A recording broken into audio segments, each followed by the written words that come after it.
Alors, révérend, on parle de vaincre la peur. Déjà, avant de vaincre la peur, on a d'abord ce sentiment, la peur. La peur du lendemain, la peur de perdre la vie, la peur... on a tous une peur, la peur qui est différente de la frayeur. Je ne sais pas si c'est aussi la même chose. Bon, maintenant, la peur, c'est quoi? D'abord, dans le contexte, avant de parler de vaincre cela. Et comment se manifeste la peur? Ok, merci Mireille. Merci Mireille. Vous savez, la peur,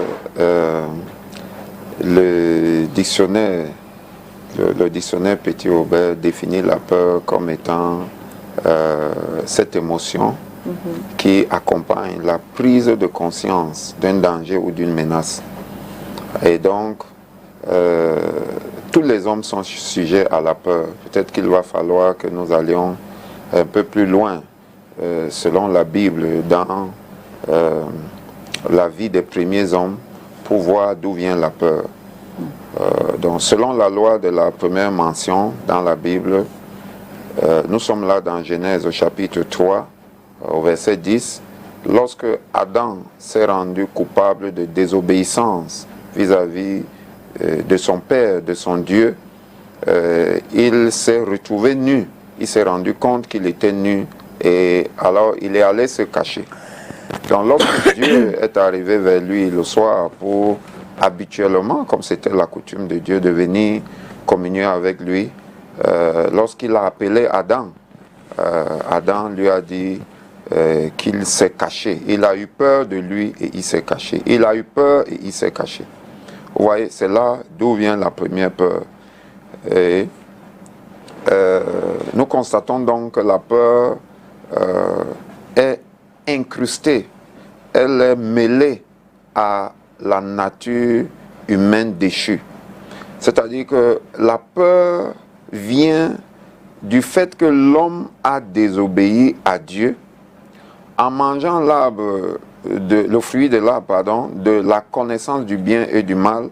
L'homme se retrouve en train de vivre sa vie en perspective de la peur. C'est-à-dire que parce qu'il prend conscience d'un certain danger à cause du fruit de l'arbre de la connaissance du bien et du mal. Vous savez, entre parenthèses, Dieu avait planté ce fruit dans le jardin, mais il n'avait pas encore permis à l'homme de manger, il avait planté cet arbre, pardon, et il n'avait pas encore permis à l'homme d'en manger le fruit parce que l'homme devait atteindre une certaine maturité dans le plan discrétionnaire de Dieu pour qu'il soit autorisé de manger de ce fruit. On n'en était pas encore là. Donc par anticipation, l'homme a mangé ce fruit alors qu'il n'était pas capable de supporter et d'être responsable de la connaissance de ce qui est bien et de ce qui est mal. Et l'homme s'est retrouvé donc dans une situation qui le rend aujourd'hui défavorable vis-à-vis des événements, vis-à-vis des contingences de la vie. Et l'homme a peur. Nous pouvons comprendre par là que, comme nous l'avons dit rapidement en le mentionnant, tous les hommes sont sujets à la peur. Tous les hommes peuvent avoir peur. Seulement, ce n'est pas parce qu'on a peur, enfin, je veux dire, ce n'est pas parce qu'on est attaqué, si vous voulez. Ce n'est pas parce que la peur frappe à notre porte que nous allons la laisser nous envahir, c'est-à-dire s'installer en nous, prendre le dessus sur nous, nous envahir et nous dominer. Il y a quelqu'un qui a dit que les personnes qui ont fait des exploits, les héros, ne sont pas héros parce qu'elles n'ont jamais eu peur, mais c'est simplement parce qu'elles réussissent à dominer leur peur. Elles réussissent à aller au-delà de ce moment où on se pose des questions, où il y a de l'incertitude. Tenez, en passant, lorsque nous définissons la peur selon le français, selon le dictionnaire, l'un ou l'autre, nous disons ce que nous avons dit, mais il faut comprendre que la peur, pour nous les chrétiens, pour les personnes spirituelles, dans la spiritualité, la peur est un esprit. C'est vrai. La peur est un esprit qui, pour l'efficacité de ses missions, n'opère jamais tout seul. Il est toujours précédé et succédé par d'autres esprits, petits esprits, qui, lorsque la porte est ouverte, entrent en vous et commencent à déployer leur programme maléfique. Voilà pourquoi la peur introduit très souvent les hommes dans des impasses, dans l'angoisse. Et parfois la peur pousse les hommes à aller rentrer dans les bras de leurs ennemis, dans les bras de danger, dans les bras du danger. Les hommes font des choses, tout simplement, disait-il, parce qu'ils ont eu peur. Vous comprenez? Vous voyez donc Dieu, dans le livre de Josué, Josué au chapitre 1, quand vous lisez le verset 6, verset 7, Dieu parlant à Josué de sa mission après le décès de Moïse, dit clairement à Josué, fortifie-toi et prends courage. Fortifie-toi et prends courage. Il dit à Josué, au verset 7, prends courage, fortifie-toi et aie bon courage. Fortifie-toi donc et aie bon courage. Vous voyez? Donc, pour vous dire, voilà d'où nous vient la peur. Et peut-être que nous allons entrer plus en détail pour dire comment est-ce que les hommes que nous sommes, les chrétiens que nous sommes, nous pouvons arriver à dominer la peur, à la vaincre, afin de pouvoir atteindre les objectifs qui sont les nôtres dans notre vie, pratiquement au quotidien, mais aussi dans notre spiritualité, avec tout ce que cela concerne. Okay. Reverend, it's true. Let's say I've identified, maybe I've been able to identify my fears, and I was able to, write them down, like my different fears in life. Now, as a Christian, are there possibilities for my fears, to overshadow my faith in God's provisions and care? Oh yeah, Kathy, it is obviously possible. Okay. That's why from the beginning, I just mentioned the book of Joshua chapter 1 from verse 6 and 7. God speaking to Joshua that he is sending on mission. Okay? He is giving him an assignment and he's telling him that this is what you have to do and be courageous. Be courageous. Courage. He said, be courageous. Cheer up. Be courageous. That's telling him that don't be afraid. Why? He's saying that because he knows that humans, in our flesh, us humans, we can be fearful at times, and fear can overshadow our faith. Because some people used to say, I heard people say that that fear is the opposite of faith. I don't believe so. But fear is able to quench your faith and bring you into dire circumstances that you didn't even plan. Okay? Why? Because of, like I said, the contingencies of life. Fear comes because of some uncertainties. Okay? We are not sure of maybe what will be tomorrow. Like Mireille just mentioned, but a few. There are a lot of fears. Fears. We all know the fear of, you said? Fear of dying. Yeah, fear of death, fear of the unknown. That's fear of tomorrow. Fear of, there are several feeling, fears. rejection, abandonment. Fear of failing, fear of this, fear of that. And then if we Christians, we are not careful, we can allow the fear, that spirit, that evil spirit to overshadow us. Like I said, he never comes alone. He is always preceded by other spirits. That's why fear comes from the awareness of a danger. It means there are spirits that can even show you something and you think it is a danger. Okay? It can be a danger or not. but the spirit may show you the thing as a danger. And then if you are not careful, you can be frightened and you can be limited, not being able to perform your faith duties or whatever God has asked you to do or whatever you want to do in life that you know that it is the purpose of God for your life. So yes, we believers, we Christians, we can let ourselves overshadow, afraid by the spirit of fear, which is not good. Okay. Révérend, je connais un gars qui, il devait organiser les 80 ans de leur mère. Et puis, on lui a donné un budget venu de lui d'ailleurs. C'est-à-dire que lui ne voulait pas partager le budget pour essayer de permettre à ce que d'autres font d'autres choses. Il voulait tout gérer seul. Parce qu'il ne voulait pas que quelqu'un profite même de 5 francs. Du coup, c'est lui qui se retrouve en train de louer le traiteur, de suivre les tentes, les bâches, tout ça, la place et tout et tout. Vers la fin, il s'est retrouvé buté. Et puis, il est dans tous les sens. Dans tous les sens. Il était dans 5 ans. À un moment donné, il y a un public qui s'est abattu. C'était un gâchis. Ma question ce matin, c'est est-ce qu'on peut éviter la peur? Est-ce qu'il y a des techniques, n'est-ce pas, pour pouvoir éviter que la peur nous attaque? Des manières de faire. Monsieur Calvino, tant que nous sommes humains, nous ne cesserons d'être attaqués par la peur. Il est, bien entendu, une différence entre être attaqué par la peur et permettre à la peur d'entrer en vous et de s'installer. Vous savez, il y a cette image, cette allégorie dans la Bible où l'apôtre Paul dit de ne pas donner de place au diable. C'est-à-dire, imaginez-vous, vous êtes chez vous, quelqu'un toque à la porte, vous dites entrez, vous ne savez même pas qui c'est, ou vous savez qui c'est, je ne sais pas, peu importe.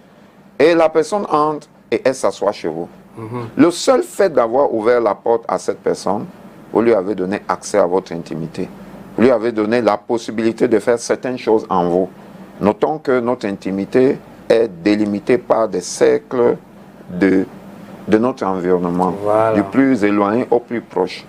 Vous voyez? Et donc, vous allez vous rendre compte que lorsque la peur toque à votre porte, par une prise de conscience, comme vous avez dit, peut-être d'un événement, il faut réaliser quelque chose, il faut faire quelque chose, vous avez un examen, vous avez ci, vous avez ça. Et à cause de cette prise de conscience, du danger peut-être de l'échec, vous voyez, la peur de mal faire, vous vous retrouvez en train de laisser la peur vous envahir. Et s'il vous plaît, dès que la peur vous a envahi, elle prend le dessus sur vous. Et elle va se mettre à susciter en vous d'autres émotions qui vont vous-même vous amener à une autodestruction. C'est ce que je peux dire.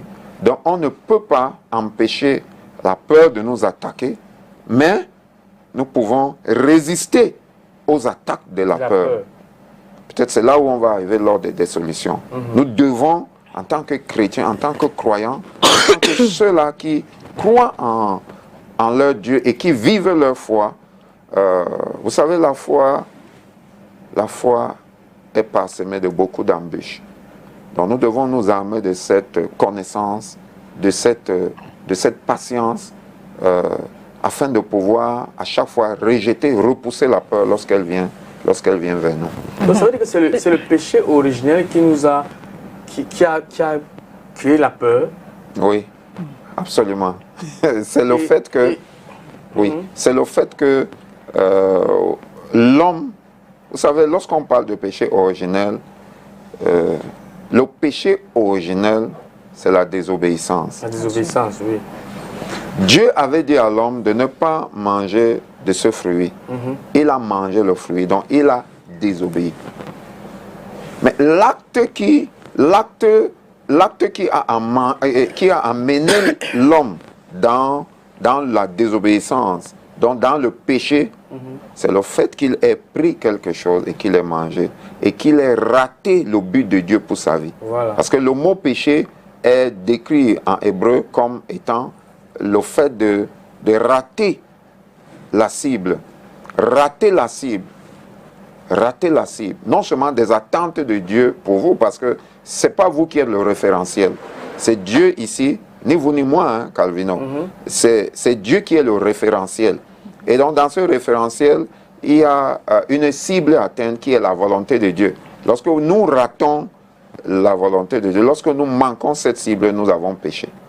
Voilà un peu le thème péché. Et donc, la peur, effectivement, est venue par le fait que l'homme s'est rendu susceptible par sa soumission à un esprit autre, c'est-à-dire l'esprit du mal qui lui parlait. Vous voyez? Donc, lorsque l'homme désobéit à Dieu, Dieu n'est pas là. Mais il se passe une kyrielle de conséquences. Il y a un ensemble, même l'humanité a connu une déchéance à cause du fait que l'homme s'est rendu coupable. Si vous voulez, l'homme a péché. Ouais, donc, il y a deux choses.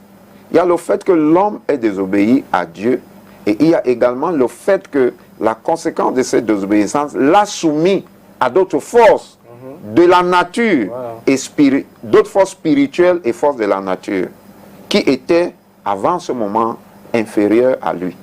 C'est ce qu'on dit quand on dit que l'homme a perdu son autorité.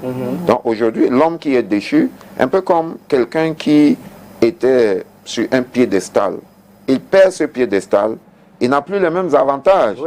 Il peut être même soumis à des gens auxquels hier il était l'autorité. Donc c'est un peu comme ça. Dans le monde spirituel, l'homme est la deuxième personnalité de la création. L'homme, il est au-dessus de tous les anges, y compris les séraphins, les chérubins et les archanges et les autres. Donc il est au-dessus par ordre de la création. Il est de peu inférieur à Dieu.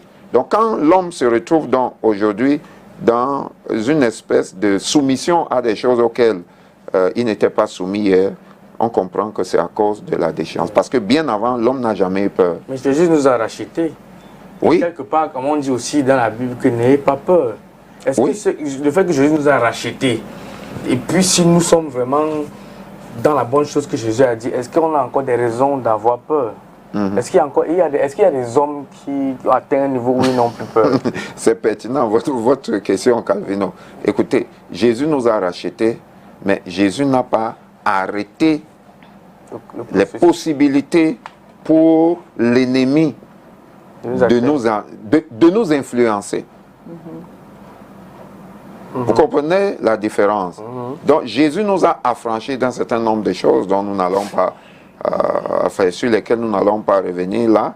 Mais lorsque nous sommes dans ce monde, nous faisons face justement à la réfraction de certaines forces. Vous comprenez? Nous faisons face à l'influence de certaines puissances et c'est à ce moment-là que nous devons démontrer notre liberté. C'est à ce moment-là que nous devons manifester pleinement notre affranchissement. Vous comprenez? Si la maladie ne vient pas, comment vous saurez que Jésus vous a affranchi de la maladie? Ça va être utopique, ça va rester abstrait.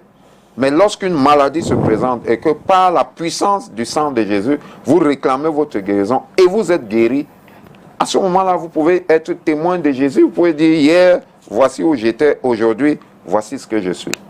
Vous comprenez? Je pense que c'est la raison pour laquelle Dieu n'a pas empêché que ces choses continuent de se produire. Parce que Dieu n'a pas peur de ce qui peut arriver. Nous parlons de la peur. Dieu ne craint rien. Il est l'être suprême. Rien ne le meut. Et vous comprenez? C'est comme aujourd'hui. Vous ne pouvez pas avoir peur d'une fourmi. Bon, je sais qu'il y a des femmes qui ont peur des fourmis, elles ont peur des mouches, elles ont peur des souris et tout. Mais il y a aussi des hommes, hein. Je ne suis pas misogyne là. Mais ce que je veux dire, c'est que vous ne pouvez pas vous sentir inférieur devant une table que vous avez vous-même fabriquée. À tout moment, vous pouvez la décomposer, lui faire tout ce que vous voulez parce que c'est un peu comme ça. Dieu est tellement immense, sa puissance est indescriptible, au-dessus de ce que nous pouvons même imaginer par notre intelligence qui, je vous le rappelle, est également déchue. Parce que voyez-vous, la science nous dit que l'être humain, le plus intelligent de la Terre, qui a exploité son plus grand quotient intellectuel, ne va pas au-delà des 13. Voilà.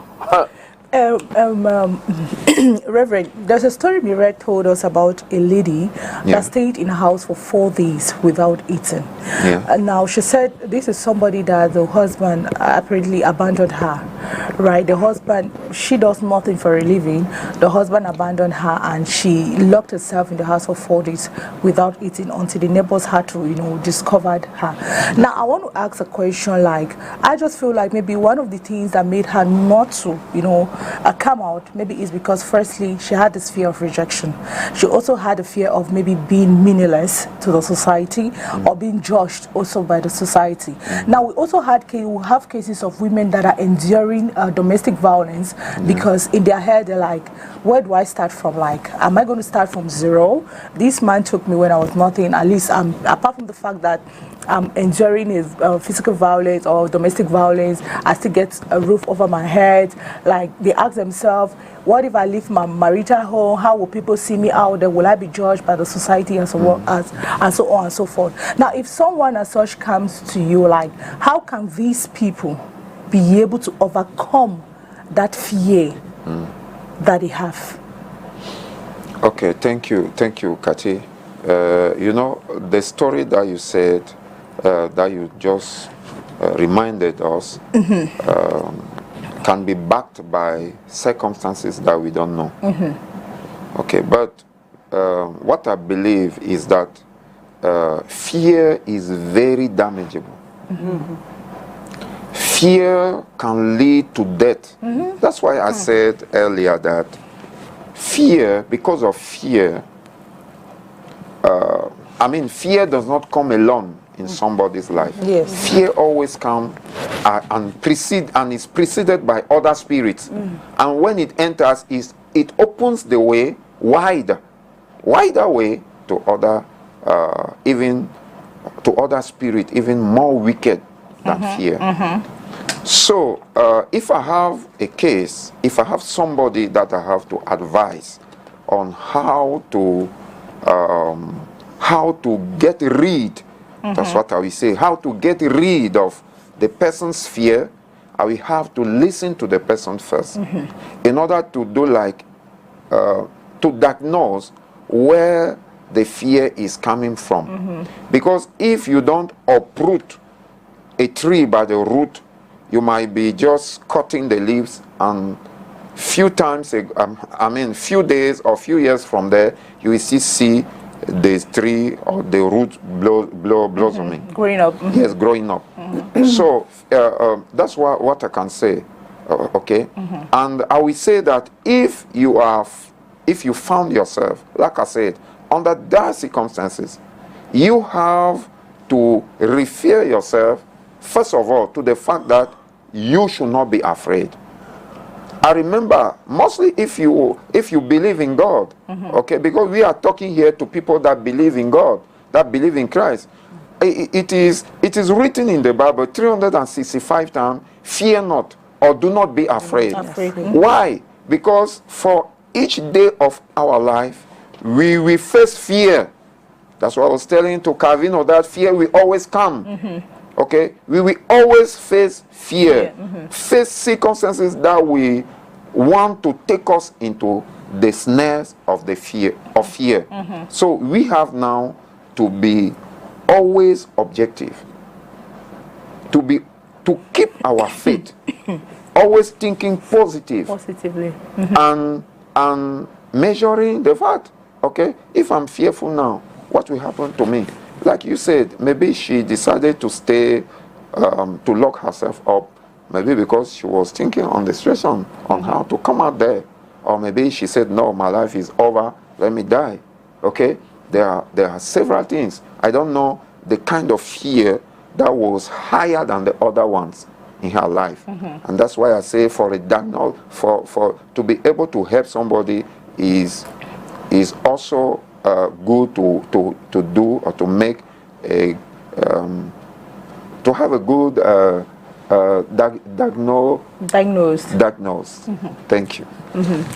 Comment vaincre, je veux dire, comment faire pour calmer sa peur? Parce qu'il peut y a des personnes qui manifestent la peur par une sorte Ça se manifeste parfois par le mal de ventre. Il a peur. Parfois, la personne peut avoir la diarrhée. Parfois, la personne peut avoir a des symptômes de peur. Mais c'est vrai. Oui. La personne ressent ça parce que la personne craint quelque chose, craint. Et parfois, beaucoup se disent que c'est ça présage quelque chose de peut-être qui va arriver, un malheur ou quelque chose, un truc comme ça. Alors, comment faire pour surmonter cette peur-là quand on est face à ces symptômes? Ok, et Mireille. Sur le plan spirituel. Oui, merci pour cette question. Permettez-moi, mesdames et messieurs, mesdames, mesdemoiselles et messieurs, de dire que, vous savez, la peur n'est pas quelque chose que nous devons calmer, Mireille. La peur est un esprit qu'il faut dominer, dont il faut se débarrasser. Parce que si vous le calmez, c'est comme si vous l'avez laissé dans votre maison et vous lui dites, ok, calme-toi, ne fais pas du bruit là. Non, mettez-le hors de votre maison. Exactement. Parce que c'est un esprit dangereux, très dangereux. Vous savez, vous avez dit, à cause de la peur, les gens rentrent dans un stress qui fait en sorte que ce que vous décrivez sont les manifestations d'un stress. Lorsque vous êtes stressé, vous avez des coliques, vous avez comme des coliques, votre estomac, vous avez même, il y en a même, comme vous avez dit, qui vont au sel, il y en a qui font pipi sur eux, il y en a qui ont des mains moites, qui transpirent, il y en a qui ne peuvent, qui sont comme coincés, ils ne peuvent plus réfléchir, ils ne peuvent plus raisonner. Vous savez, c'est une émotion qui est forte et qui s'appuie pas sur le capital intellectuel, mais sur le capital émotionnel. Lorsque votre capital émotionnel est très nourri en peur, vous n'allez plus être capable de raisonner. Donc, ce n'est pas quelque chose qu'il faut calmer, non. Il faut dominer la peur, et j'en viens. La meilleure façon de dominer la peur, chers téléspectateurs, c'est de lui assigner la parole de Dieu. Amen. De lui opposer la parole de Dieu. Parce que, comme vous le savez très bien, l'esprit le plus élevé, c'est Dieu. Il y a des esprits, il y a l'esprit humain, mais il y a Dieu également.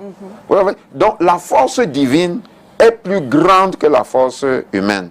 Quand vous parlez de calmer, il s'agit de la force humaine. Mais quand on parle de dominer, c'est l'expression de la force divine en action. Parce que Dieu nous a donné l'autorité de marcher, comme il est écrit dans Luc chapitre 10, verset 19. Il a donné à ses disciples l'autorité de marcher sur les serpents et sur les scorpions et sur toute la puissance de l'ennemi. La suite dit ceci. Et voici, rien ne pourra vous nuire d'aucune manière. Ça, c'est la version semeur, la version du semeur, qui dit rien ne pourra vous nuire d'aucune manière. Cela veut dire que la nuisance de la peur peut être stoppée par votre foi en Dieu, par la parole de Dieu. Amen. Et qu'est-ce que la parole de Dieu nous dit? La parole de Dieu nous fait connaître notre identité. Très important. Quand on dit la parole de Dieu, ça peut être générique, ça peut être global, ça peut être vaste. Mais nous devons connaître la parole de Dieu parce que c'est la parole de Dieu qui nous met au fait de notre identité spirituelle. Qui nous sommes. C'est la parole de Dieu qui nous enseigne qui nous sommes. Nous devons connaître également la parole de Dieu parce que la parole de Dieu nous enseigne qu'est-ce que Dieu a fait pour nous, comme disait Calvino tantôt. La parole de Dieu nous dit qu'est-ce que Dieu a fait pour nous. Et quand nous savons, nous connaissons, nous avons au bout des doigts ce que Dieu a fait pour nous, nous pouvons marcher avec le torse bombé lorsque la peur vient. Vous voyez? Donc la parole de Dieu nous renseigne donc sur notre identité spirituelle. Qu'est-ce que nous sommes en Dieu? Qu'est-ce que Dieu a fait pour nous? Qu'est-ce que la grâce de Dieu renferme pour nous? Et lorsque nous sommes ainsi outillés, nous pouvons dominer la peur. Parce que ce que vous avez décrit, Mireille, peut engendrer des maladies à l'intérieur de nous. Et ça peut provoquer une kyrielle de maladies. Je ne suis pas médecin, mais nous avons très souvent entendu les médecins parler des conséquences du stress. Donc, vraiment, la peur, ce n'est pas quelque chose avec laquelle il faut blaguer. Révérend, vous avez dit, la meilleure façon de combattre la peur, c'est la parole de Dieu. Quand je prends le psaume 91, il y a un endroit où on dit, tu ne craindras ni les terreurs de la nuit, ni la flèche qui vole de jour, ni les contagions qui frappent en plein midi. En fait, on déroule un peu les choses que tu auras. Mais est-ce que c'est suffisant, révérend? Si par exemple, on vous pose des questions sur les passages de la Bible pour lire et combattre la peur, est-ce que ça sera suffisant de prier seulement et que la peur parte? Oui, merci Calvino. Vous posez là la problématique de comment vivre au quotidien, c'est-à-dire de la vie chrétienne. Comment déployer la vie chrétienne ou comment on vit au quotidien. Ça, c'est un aspect de la vie chrétienne. Écoutez, monsieur Calvino, la vie chrétienne ne consiste pas seulement en réciter la parole de Dieu. Vous savez, Satan connaît la parole de Dieu et il la récite. Et elle n'a aucun impact sur lui. Et elle ne peut avoir aucun impact sur lui. Parce qu'il ne croit pas en cette parole et qu'il vit dans les ténèbres, dans la souillure. Donc, je nous ai dit ici, très souvent, je pense qu'on a fait une émission où par la grâce de Dieu, nous avons mentionné très clairement la différence qu'il y a entre le christianisme et la chrétienté. Le christianisme, c'est la religion dans laquelle on rencontre tous les courants que nous connaissons. C'est-à-dire les catholiques, le catholicisme et le protestantisme. Voilà les découpages. Vous avez donc dans ces deux grands découpages, vous avez d'autres découpages. Je ne vais pas rentrer dedans. D'accord? C'est ça le christianisme. Hein? Et donc, la chrétienté, c'est l'appropriation pour soi-même de la parole de Christ et la mise en pratique de cette parole au quotidien dans notre vie. Après que nous ayons soumis notre volonté à Dieu pour lui obéir et marcher conformément à sa voie. Voilà la différence. Donc, si vous êtes dans le christianisme, c'est-à-dire dans ces courants tout simplement, je suis catholique, ok, dans le catholicisme, il y a le catholicisme orthodoxe, vous avez les anglicans, vous avez ci, vous avez ça, chez les protestants, oui, vous avez ci, vous avez ça, ainsi de suite. Non, si vous dites je suis ceci, Satan va vous mettre au sol tout le temps. C'est pas ça qu'il connaît. Il en a vu des vertes et des pas mûres. C'est pas ça qui permet de vaincre le diable. Ce qui permet de vaincre le diable, c'est la vie de Christ en nous. Donc quand nous parlons de la parole de Dieu, nous parlons de quelqu'un qui n'a pas seulement cette parole dans un livre qu'on appelle la Bible, mais qui en a fait sienne. Qui a fait cette parole sienne. Cette parole qui est en lui. Donc quand vous avez soumis votre vie à Dieu, et que vous savez très bien qu'il est dit dans le psaume 91 que vous avez cité, que celui qui demeure sous l'abri du Très-Haut repose à l'ombre du Tout-Puissant. Voilà là où ça commence. Ça ne commence pas par tu ne craindras ni la terreur, ni la peste, ni la flèche, ni la contagion, ainsi de suite, ainsi de suite. Ça commence par celui qui demeure sous l'abri du Très-Haut repose à l'ombre du Tout-Puissant. Et il continue, il dit, je dis à l'Éternel, tu es mon fils. Donc il s'agit d'une vie personnelle. Il s'agit d'une soumission à Dieu individuelle de sa vie. Et lorsque nous l'avons fait, il y a un certain nombre de choses qui sont, si vous voulez, les conséquences. Et c'est parce qu'on a la vie de Dieu en nous qu'on peut résister à la peur efficacement. Amen. C'est parce qu'on met en mouvement la grâce de Dieu dans notre vie qu'on peut réussir à dominer la peur à travers donc ces tests que vous avez dit. Donc c'est suffisant. C'est suffisant. Ce qui n'est pas suffisant, c'est de citer juste la parole de Dieu. Comme nous voyons aujourd'hui dans le monde, c'est tout le monde dans le christianisme qui aujourd'hui vous fait des statuts, avec des versets bibliques, on fait des directs, on est sur Facebook, on est sur ci et sur ça, sur les réseaux sociaux, on parle de Dieu, alors que à l'intérieur de plusieurs de ces personnes, il n'y a pas la mue, il n'y a pas de conversion, il n'y a pas de repentance. cette personne continue de haïr ses voisins, cette personne n'a jamais soumis sa volonté à Dieu et pense que non, parce que je vais ici ou je vais là, je suis ci, je suis ça, ok, donc je suis chrétien. Jésus a dit non. Si celui qui écoute mes paroles et ne les met pas en pratique est en train de bâtir sur le sable, lorsque les torrents vont venir, les vents vont se jeter sur ce qu'il bâtit, ces choses-là vont tomber. Donc soyons cohérents avec la pensée de Dieu et soyons clairs. Lorsque la parole de Dieu nous est donnée, elle nous est donnée pour que nous nous en approprions et que nous la mettions en pratique dans notre vie. Et c'est là où il y a des résultats. Waouh. Bon, je ne sais pas si on pourra avoir le Vox Pop, si c'est là. Je crois qu'on pourra retrouver l'homme dans les rues de Yaoundé. Thierry Horn est descendu dans les rues de Yaoundé pour le faire. On regarde le Vox Pop.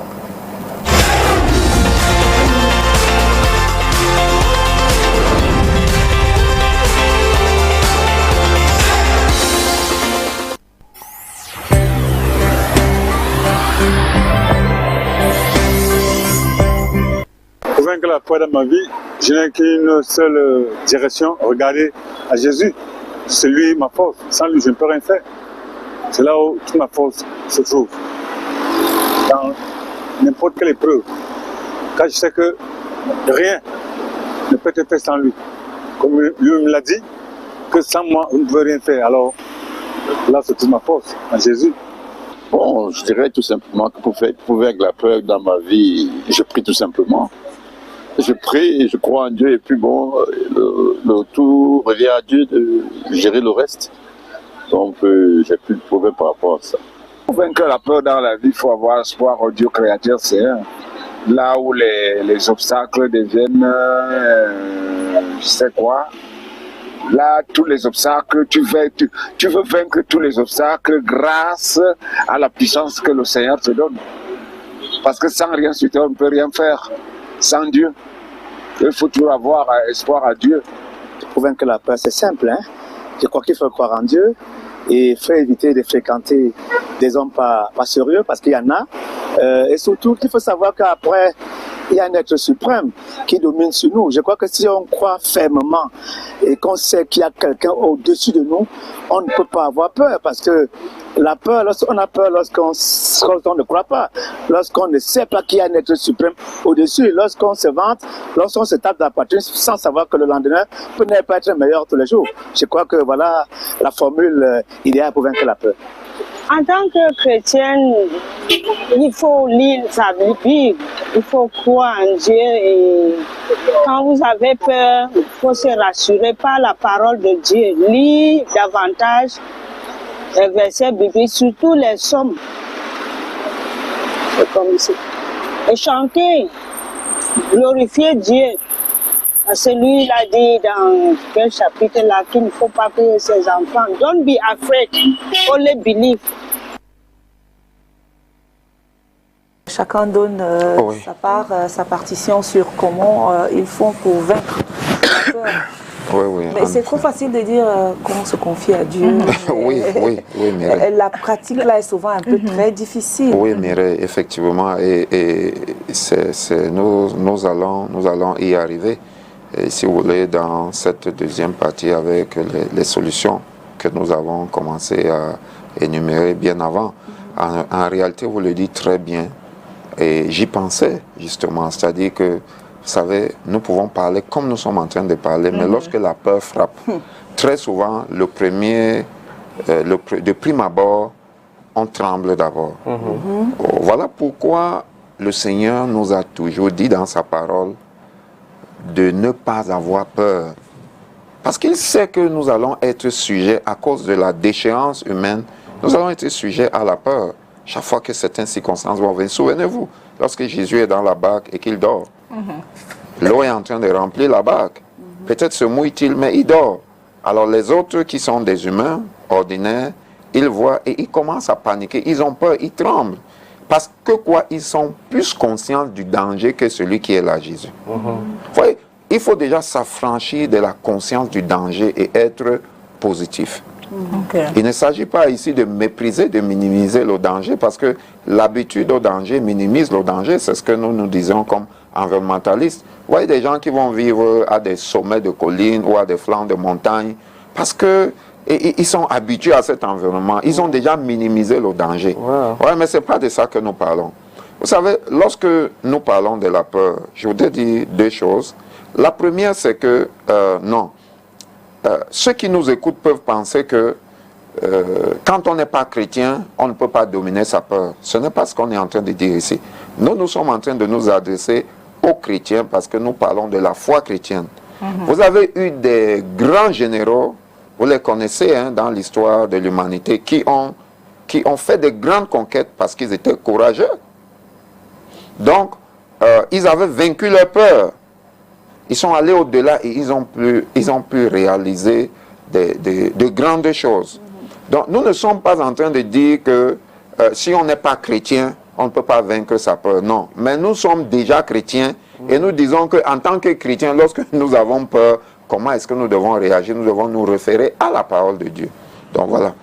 Et c'est pourquoi Paul, parlant à son filleul Timothée, dans 2 Timothée chapitre 1 verset 7, il dit, Dieu ne nous a pas donné un esprit de peur, mais il nous a donné un esprit de force, un esprit d'amour et un esprit de sagesse. Ouais, lorsque vous savez que l'esprit qui est en vous, en tant que chrétien, l'esprit qui est en vous, comme dit le saint apôtre Jean, qui dit que celui qui est en nous est plus grand que celui qui est dans le monde. Lorsque vous avez pris conscience de toutes ces vérités, la peur diminue en vous, l'échelle de peur diminue en vous. Et lorsque la peur arrive, vous pouvez la dominer facilement. C'est le premier élément que nous voulons donner aux croyants ce matin pour vaincre la peur. Nous disons qu'il faut connaître la parole de Dieu, nous l'avons déjà dit. Et cela nous ramène à quoi? À la responsabilité individuelle de chaque chrétien. Parce qu'aujourd'hui, vous allez vous rendre compte que les chrétiens, ceux qui s'appellent chrétiens, ont abandonné leur responsabilité individuelle de croissance dans leur foi et l'ont projeté, jeté sur les pasteurs sur les réseaux sociaux ou sur les pasteurs de leur communauté. Non. Le pasteur de votre communauté, votre prêtre, votre je ne sais pas qui, ne vivra pas votre vie à votre place. C'est vrai. Il aura beau prier pour vous, vous donner des paroles de Dieu, des directives, il ne viendra pas vous défendre lorsque la peur sera là, s'il vous plaît. C'est clair. Ce sera encore à vous de saisir la responsabilité de votre foi et de vous engager, oui, d'être l'acteur de votre foi, de votre salut en Dieu.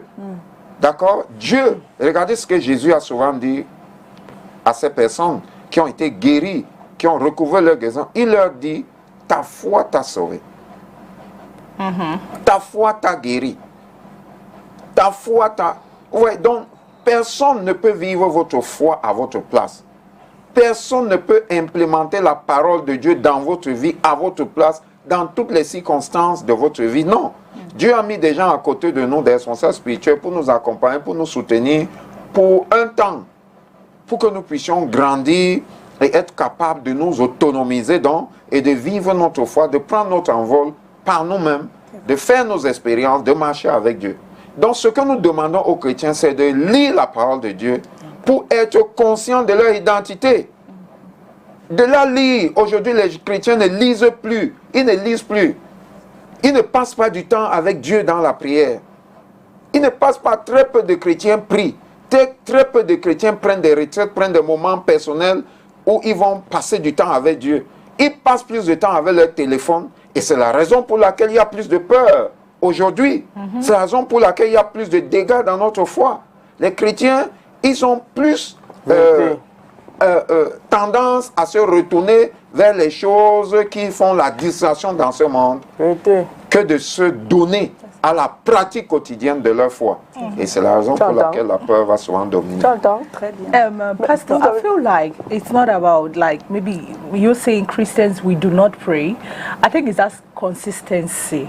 Now, how do we how can we consistently, connect ourselves and even seek God's strength during our fearful period or fearful times, because it's about consistency. Maybe you're afraid, right? You start praying, then later on you just you stop, like you're not consistent. Let me touch something that you have said. Okay. Let us get away from going to God, trusting God during tough times. Tough time. Because that is human flesh thinking, humanity. He always look for help when he's already unbalanced. Okay? You know, in our humanity, we like when we control things. Yeah. Okay? When we are able to direct things. But when we notice that things are getting away from us, we start fearing and we start running to God. It should not be just like that. It should be that we look for God when times are good, in good times. Not just when it is raining already. When the climate is good, that's the best time to look for God, to pray and to charge our batteries, to charge our spiritual man.